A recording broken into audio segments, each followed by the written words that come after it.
because I refuse to not be first. Do we do enough? Well, I never shut up about it. It must have been about 16, 17. We nicked their guilt rings. Right, the bouncer's guilt ring. This is no good for me. That's the reality. If you want the honest truth, and I see it every day. MCGUIGAN AFL TV, proudly sponsored by Everlast. Delighted to be joined by Gareth Davies. Gareth, talk to me about that performance from Teofimo Lopez. Well, I had it 8 rounds to 4 to Teo Lopez. Brilliant performance by him. Amazing movement, great poise and composure. Josh started really well, but Teo's right hand couldn't miss all night, and that was because of brilliant footwork.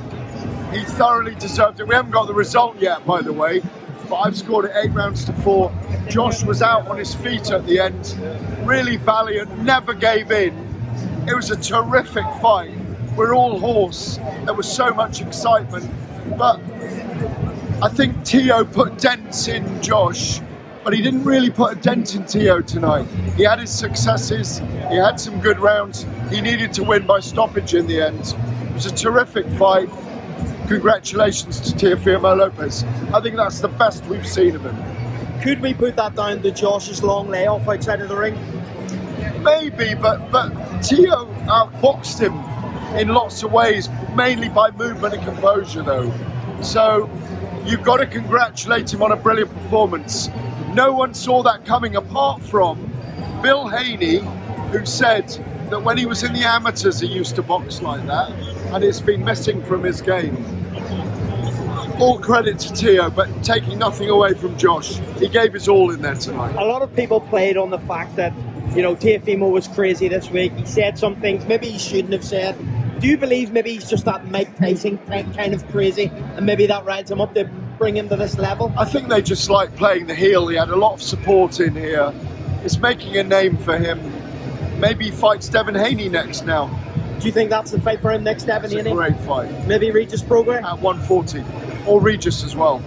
In terms of him and Devin Haney, how do you think that goes if he does fight Devin Haney next? Wow, it's hard to call. If he boxes like that, it's hard to call. At 140, yeah? Where does Josh go from here? The Catterall rematch? Yeah, maybe. He'll have to have a long, hard look at that. Does he need to move up in weight? We'll find out what his strength felt like during the fight, but generally through the fight, Teo looked the physically stronger. I don't know. Actually, they were quite well matched. Josh did throw him around a little bit in there, but he looked very strong at 140. Josh might well move up in my view. Where does Josh go from this if he doesn't fight Jack Catterall next? Who else out there for Josh? I don't know. You're being very coy on that. No, I don't know, genuinely. I don't know. There's no rematch clause, is there? Not too sure. No, I don't either. I should have asked. If there was a I don't rematch think clause, there do you is. think he should take it? Oh, I think he'd fight him again, yeah. For all the belts? How do you think that would go? Oh, for all the belts at 140?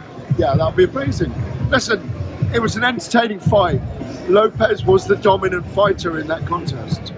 You know, he won 2/3 of the rounds if you're scoring it. But on the eye, he made all the eye-catching moves in the fight.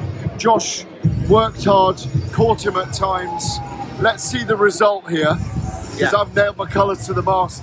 They might have it a split draw, you never know. Well, I don't Gareth, think so. thank you very much for your time. Really appreciate it.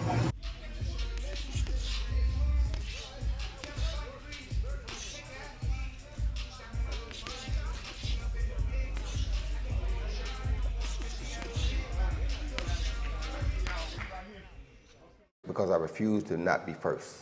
Do we do enough? Well, I never shut up about it. It must have been about 16, 17. We nicked their guilt rings. Right, the bouncer's guilt ring. This is no good for me. That's the reality. If you want the honest truth, and I see it every day.